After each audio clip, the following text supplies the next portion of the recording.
Welcome to the PROCON podcast, hosted by Paul Vogels, with expert guest interviews, case study reviews, and insightful discussion topics. The PROCON podcast leads the project controls conversation. Hello, boys and girls. Welcome back to a new episode of the PROCON podcast. Today I have again a very special guest, and due to the international character, it's again through Zoom. I really hope in COVID and all international travel bans, I can have people on my desk. The chairs are collecting dust at the moment, but well, thank God there's technology. Today I have a special guest from Malta. And his name is, and I'm Bojan, excuse me if I'm going to pronounce it wrong, but I'm going to try to do my best. I practice a lot. Bojan Tasevski, Managing Director of Synami. And Synami is a innovative developer of software solutions, of course, specialized as normal in the project controls department. And Bojan is the Managing Director over there. Thanks for joining us, Bojan. Paul, thanks for having me. It's a pleasure to be here, having this discussion with you. Yes, well, more than welcome. Bojan started with your degree in economics, had some different roles in Cevis and Synami. We're going to talk about the history of the company a little bit later. Now managing director of Synami.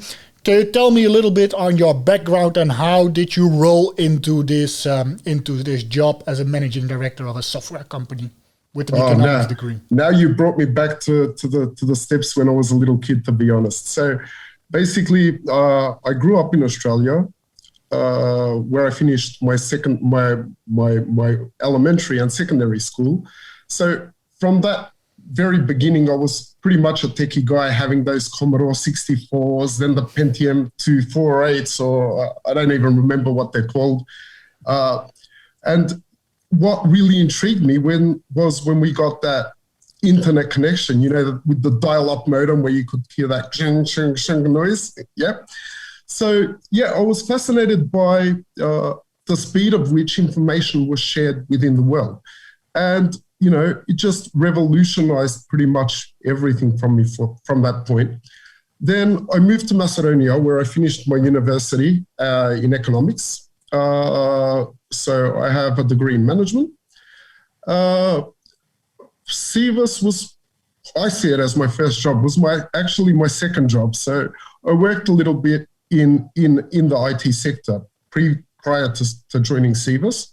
I joined Cevis 12 years ago in 2010. And then, basically my ride started in 2010. Yep. I moved through several positions in Cevis. So first of all, we had a huge project, which I was pretty much leading back then. It was a project, it was an app store, basically. So with content and everything, with the whole mobile industry, progressing and gaining traction and gaining speed. And then shortly after that, when we basically sold that product, I moved to the products division within the company. Cevis was a company of, is a pretty big company. So it had several divisions, of which most were service oriented. And then it had this one products division, which was oriented completely towards, building and designing new products and bringing value to customers. So that's where my journey began as a sales representative, actually, in that division. Then I quickly progressed through becoming a sales manager and now CEO of the company. Yeah. And in the meanwhile, the company has changed from name, from Cevis to Synami. What's the reason about that? Is it a split in divisions or? Yeah, so basically the whole company kicked off back in 2003, where we created Cevis Project Viewer, and it was pretty much a product-oriented company. But as time passed and, we evolved into more of a service company. Mm-hmm. So pretty much all divisions created around this products division were all service divisions. In 2020, end of 2020, we actually ended up selling Cevus, but holding this one little division that was actually the birth of the whole company. All of Cevus was born with the products division, and we ended up keeping it, as we like to say, for the afterlife.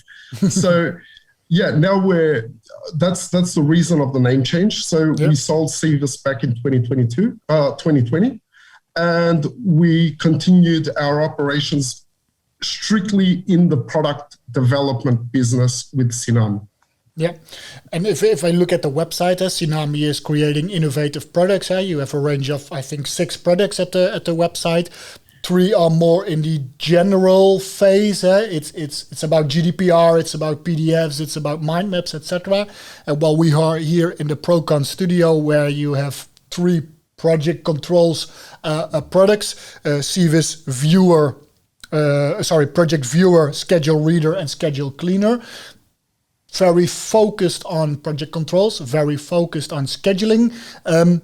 Does this have a special place in your heart or in the Synami heart, project controls, or is it by accident that you are creating these kind of products? Well, actually, our whole know-how, everything in the heart of every employee in Synami is actually dedicated to project management. That's the very beginning of our company. Yeah. So we have more than 20 years of know-how in creating products that are project-oriented. Cevus Project Viewer was the first product that we actually commercialized back in 2002-03, when there was basically no viewer for Microsoft Project on the market. And then we tried, moving out of these lines with iMindQ in 2009, if I'm not mistaken. Mm-hmm. iMindQ is a mind mapping solution, which we accidentally ended up, throwing in project management functionality into that as well. So other than, doing mind mapping, concept planning, and so on, we also threw in this whole module for project management in it. And yeah, so basically our main focus is project management solutions. This is where the whole team has a lot of experience in, what the whole team loves and what the whole team pursues to do in future. Yeah, because there is the business value you can deliver with the more than 2 decades of know-how. That's where, and we in the preparation we discussed, project controls is a very immature market. It's growing very rapidly. The awareness and PROCON podcast is leading the project controls conversation. We're talking more about it, and therefore it's growing and people are getting more aware. Besides all the initiatives, the big software resellers, the big innovative companies like Synami are doing. Do you see project controls as getting a place at the table, for example, or a seat at the table on board level or on project management level, where there's actually delivered value to the business running proper project controls? Is that something you're experiencing now? You're talking to a lot of customers as well in big multi-million projects. Do you see that it's there to stay? Of course I do. I think that project controls is definitely there to stay. We can even, take a look at the trends. So more and more companies are focusing on project controls. More and more women are getting into project controls. If we look at it 10, 15 years ago, it was all men in the business, right? And gray, now white. Yeah, exactly. I mean, right? So more and more women are joining project controls. There's project controls conferences around the world, which we didn't see in the past decade. It's just, it's a function that needs to be there. It's a function that will rapidly increase over the next couple of years as the projects are increasing in value and in complexity.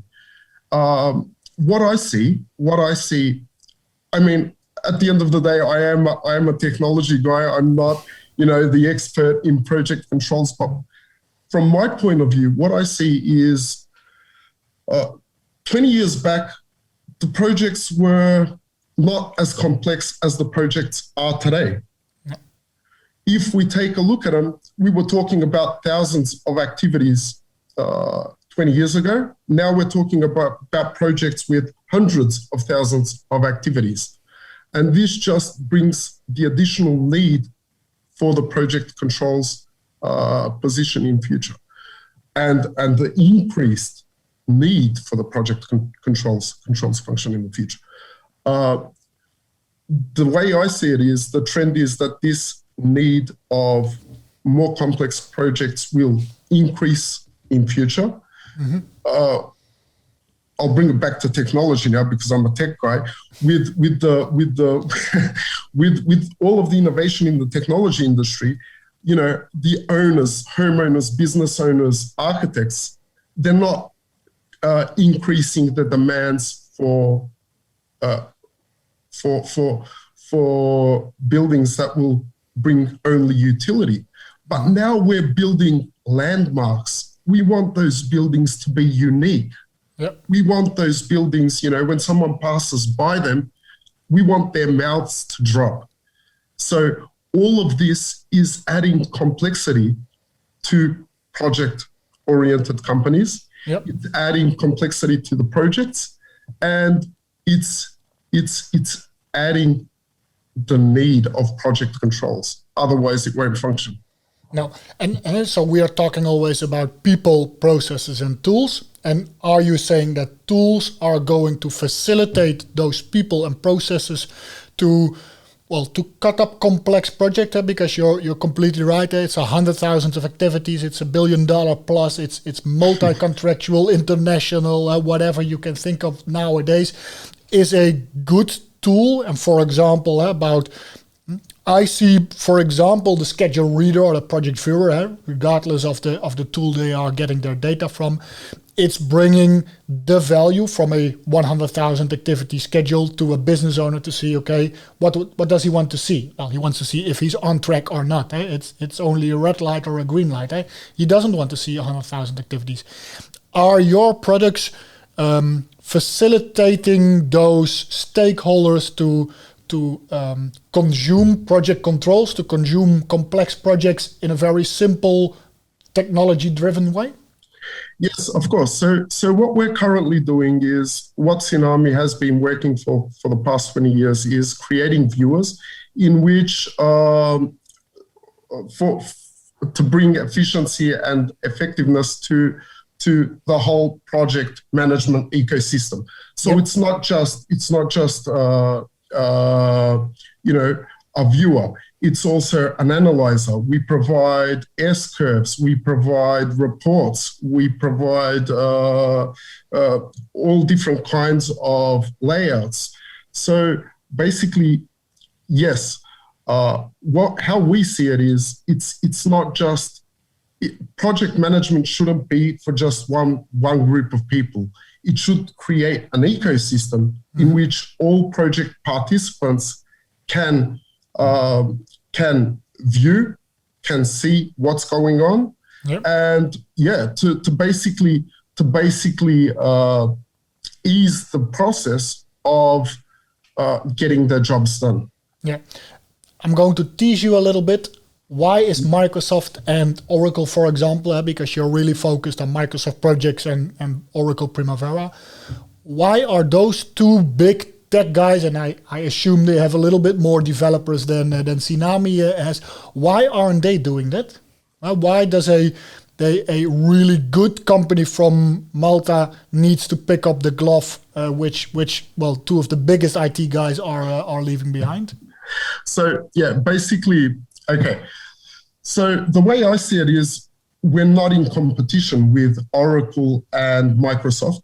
What we're doing is something completely different. So Oracle and Microsoft, hats down, have the leading project management solutions on the market today. Yeah, for scheduling. For scheduling, yes. Yep. So basically, where we fit in is we found the gap where a lot of people don't have access to P6. Or even if they do, most of the functionalities in P6 are grayed out, so they're left with viewer permission roles only. Mm-hmm. So a lot of these companies, a lot of the companies out there, they're not ready to pay the high price of P6 for people just to view the project. Yep. And then this is the good scenario where the functionalities to creating or editing the plan are grayed out, and you have a full dynamic view. Mm-hmm. But then there's the companies that don't have P6 for the viewers, and they're sharing in PDFs. Yep. So this is where the whole, the whole niche of our solution comes into play. Imagine I share with you, I'm going to tease you a little bit. Imagine I share an XLS file as a PDF, right? Yep. What can you do with it? Nothing. The moment you print it out, the moment you digitize it, it's old. And I'm completely on the same page with you, because I really believe, and we had Oracle on the podcast a couple of episodes ago, Russ Buke, VP of Oracle, by giving more people insight into the real life, near life schedule, it's going to promote the scheduling. It's promoting the intelligence. If I print out a PDF today, I'm going to email it to my project manager. He's going to look at it Friday, and then it's old. If I'm going to send him the link to schedule a reader, for example, today, and he's going to view it on Friday, he's seeing the latest version. By sharing, and sharing is caring, by sharing that information, people get more involved, more committed, more aware of the intelligence in a schedule. So I really think there's a niche project. Is that because you are a company with a lot of project management and project controls know-how, and you have a tech company or have a tech department, instead of you are just, a generic tech company with some niche products like Oracle has a financial department, construction engineering department, etc. Is that because of the project management know-how you can make that bridge, close that gap? Exactly. So as a technology company, we can much easier close the gap technology-wise, because again, in Cibus, we were 1,000 plus employees at the time of sales. So all of the projects that were going on in the company were also, we used project management solutions. Yep. And now in technology terms, that's done, it's a lot easier to implement software when you're working on software, but then in construction, it's a lot harder when you had people 20 years ago, calculating how much materials they'd need to finish a job on hand. Yep. So it's all pretty much evolution. And the way we see it, where we see the future is, we want everyone to have insights about the project. That's what's in our head, at least. We want everyone to click a button and be able to navigate not only through his activities, but see how his activities fit into the whole big picture. Yep. And then be able to analyze how he's completed his work. Not only to give them insights and to challenge their intelligence and everything, but to give them a sense of ownership of the project. Yep. And that's where the real productivity and, that's what we're aiming to achieve. Every project participant to have a sense of ownership on the project. Yeah. And I think with a one version of the truth, common data environments are very trending at the moment. By giving direct insight with a live schedule, for example, only helps them, because you're completely right. The construction and engineering industry is one of the least digitized industries in the world. So completely on the same page with that. If you look at, so the first project was the schedule reader. You have the project viewer, you have the schedule reader, you have the schedule cleaner. You're moving a little bit from viewing a schedule, which is about time, to doing something or transforming the schedule with, for example, cleaning up for importing, exporting, etc. We are working with your product. It's a great product, but is that also something you're seeing where you're growing from scheduling into more detailed or more specialist function in the project controls? Yes, definitely. So as I mentioned before, it's all evolution. So, we were getting the job done with viewers, but those projects are just continuing to grow. Yep. So we're moving into analyzing, we're moving into doing all these different functions within our solutions. And we currently started a new project as of last year, which is something that's completely, it's similar to what we're doing, but it's completely different in a way. Let's just put it like that. So as we're seeing these projects grow in complexity, we have different project teams using different projects, different project management solutions. Yep. So now we have the problem of not having to make our customers switch between our different products. So what we're currently working on is a universal viewer, which will import information from all project management sources, whether it be Microsoft Project, P6, Asta Power Project, doesn't really matter. Mm-hmm. And once we have all of the information in one ecosystem, it's really easy to redistribute this information in a visible way to whoever needs it. Yep. So for project controls, it will be one view. For field workers, it will be another view. So basically, we're trying to evolve as the industry.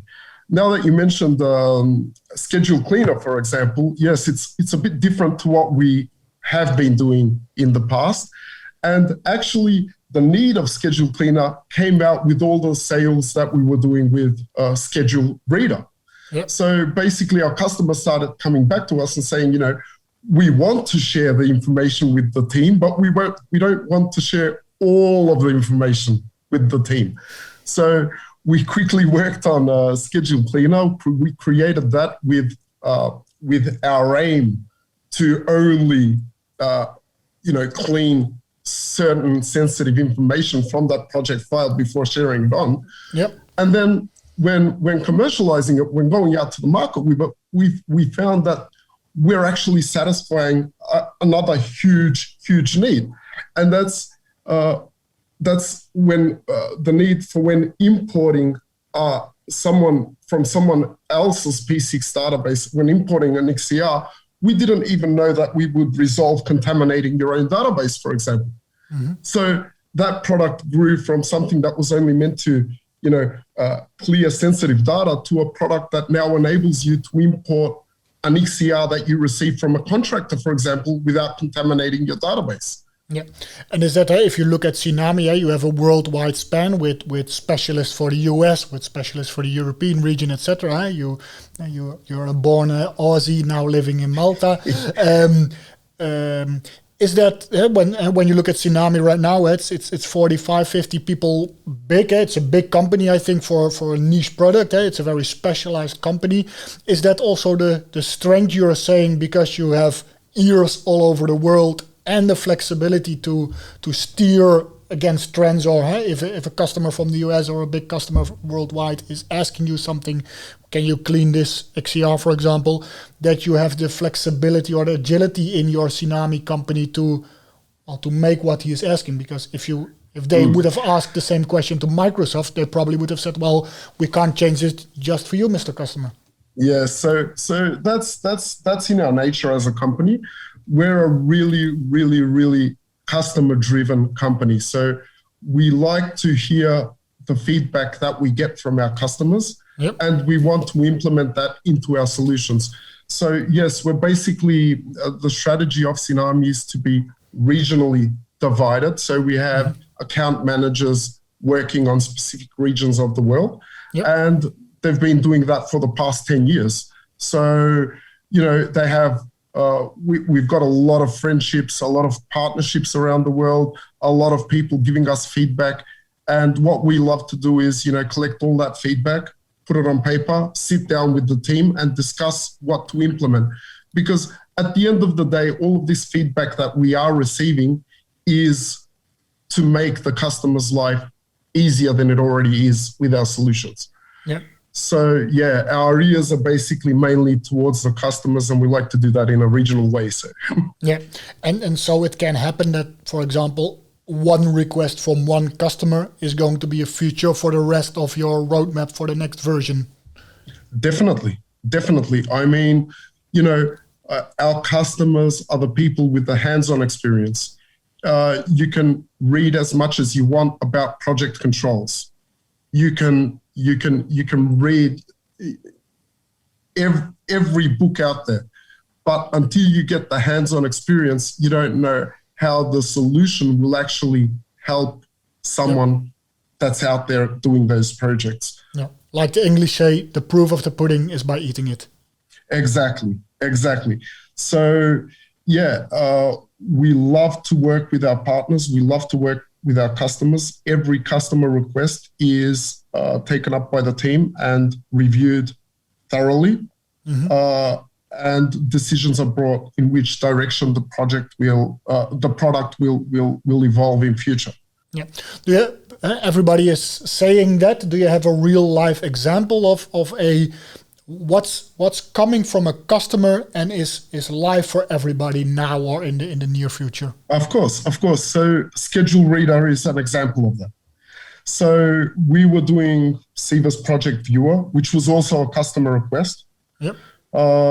Siva's Project Viewer evolved from Volvo, who at the time had a need to cut on costs, but still hold the same project management system that they had in place. And that's how Siva's Project Viewer was born as a solution. And then after analyzing a few years whether to get into P6 as well and do the same for P6 clients, we were on the line, to say, okay, we're starting this, when Maersk Oil reached out to us and said, okay, we need Siva's Project Viewer for P6 because we have these colleagues in finance that need to only look at numbers and we don't want to buy them P6. Nope. They'll play around with our plans. We're not giving them access. So that's how Schedule Reader actually evolved. And I don't know if there's anyone here from the first version. If you guys were around from the first version, we could only read XLS files and it had absolutely no functionality. But in 2 to 3 years from the day of launch, we actually implemented the ability to import XCRs, XMLs, which gave us all of this other information which then we could reuse. Then we put in S-curves and all of that good stuff for the project controls community out there. And basically, the way we were developing it and the whole roadmap was created upon customer requests, because we thought, this is the same as MS Project. And then when we jumped into P6, we're like, there's so much we don't know about this. So after a lot of learning, after a lot of meetings with customers, with partners, after a lot of questions, we managed to whip up a nice roadmap, prioritize things, and get this to the point where it is now. Yeah, because if I look at your website, you're helping over 6 million users and over 4,500 companies right now. Your enhancement request list should be very, very long. If you look at that, can you how do you say that, consolidate like a roadmap? Do you have already plans for the next year and for the next 2 or 3 years?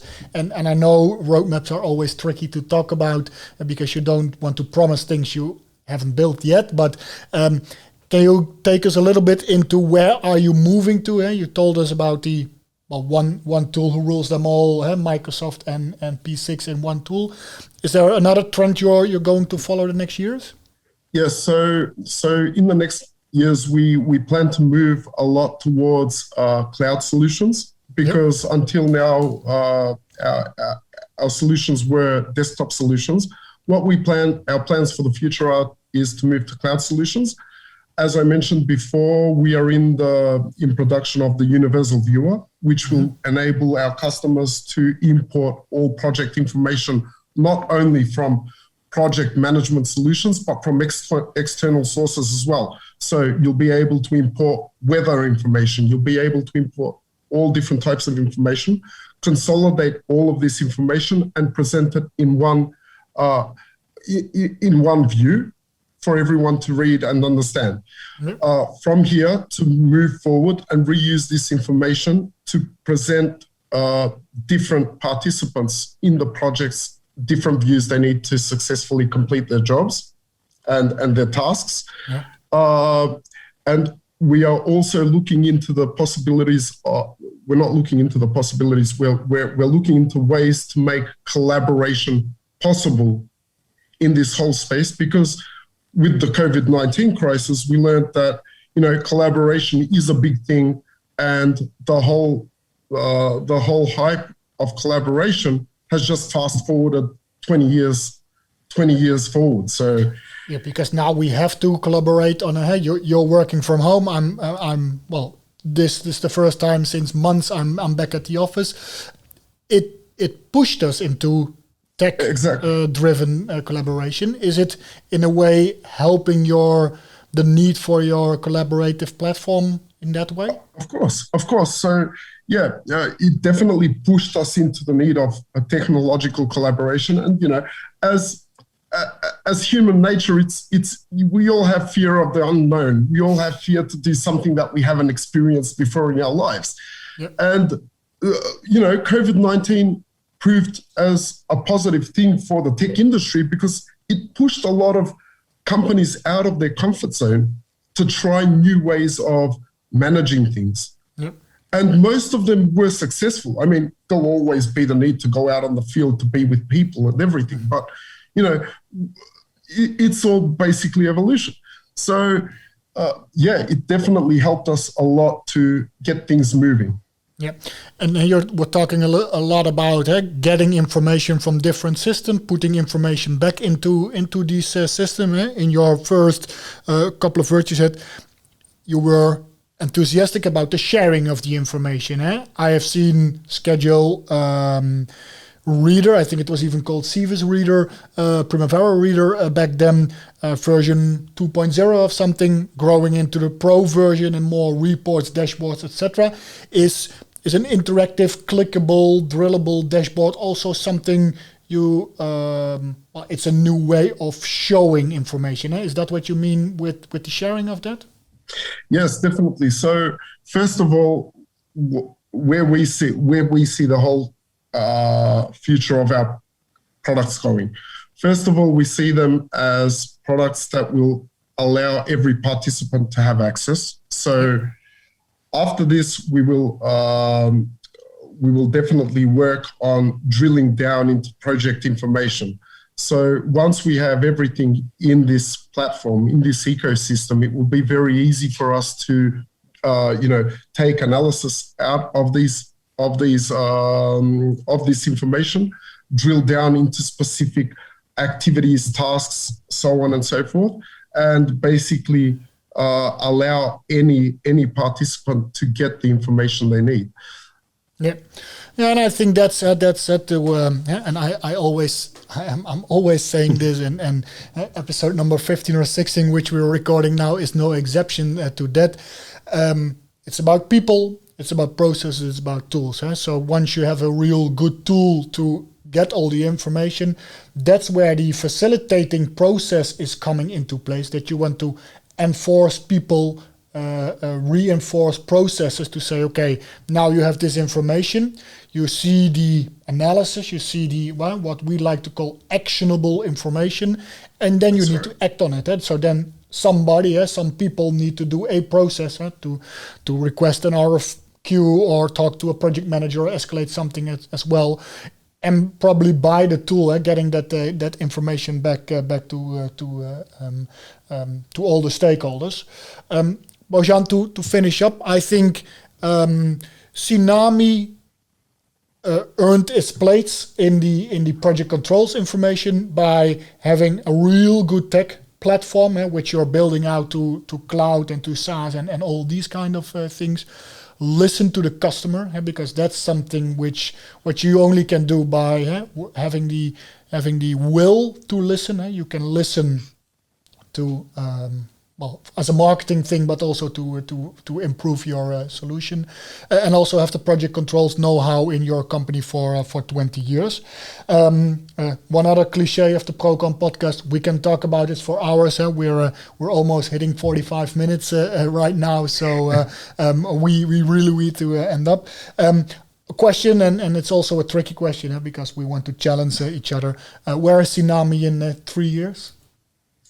In 3 years, I see Synami having one of the best aggregating platforms of project management solutions, enabling companies to aggregate not only internal but external information sources, and driving analysis with the help of AI to levels of which they haven't been able to at these times. Yeah.